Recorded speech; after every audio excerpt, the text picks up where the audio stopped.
What's happening, everybody? Raddad Cooks here.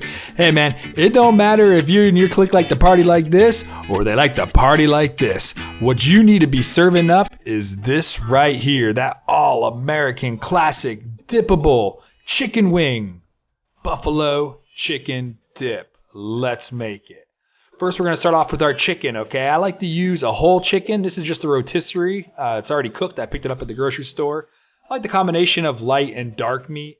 If you don't want to cook a whole chicken or can't get a rotisserie chicken, just steam off 2 chicken breasts in your Instapot for 25 minutes. We're looking for a pound of chicken.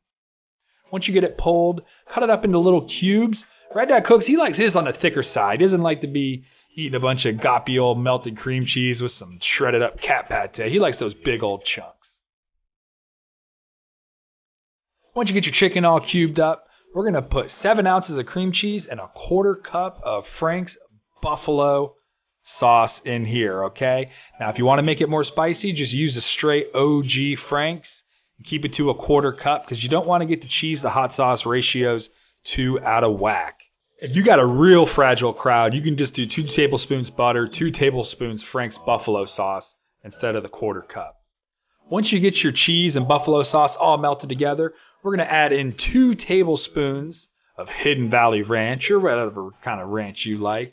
And then also we're going to put a big old tablespoon of garlic. This is kind of for that garlic buffalo vibe. If you're not a big garlic fan, just leave it out.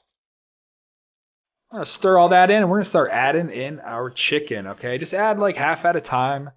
So that way it's easy to mix up. Don't make it harder than it has to be.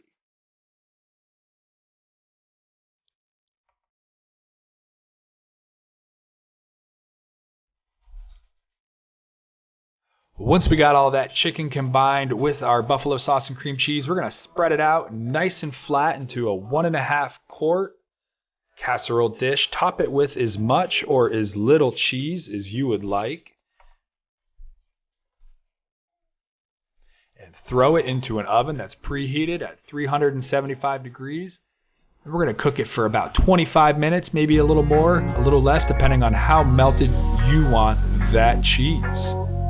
Guys, you can make this up ahead of time, or you can whip it up right there and eat it. My favorite way to serve it is with some tortilla chips, but you can do whatever you want, man. If you're one of those keto twerps, eat it on a freaking celery stick or something. I don't care. All right, guys. Well, I hope you enjoyed this recipe. If you'd like this content, please hit that like button. And if you haven't already, subscribe and ding that notification bell. That way you don't miss a lick here at Raddad Cooks. Peace.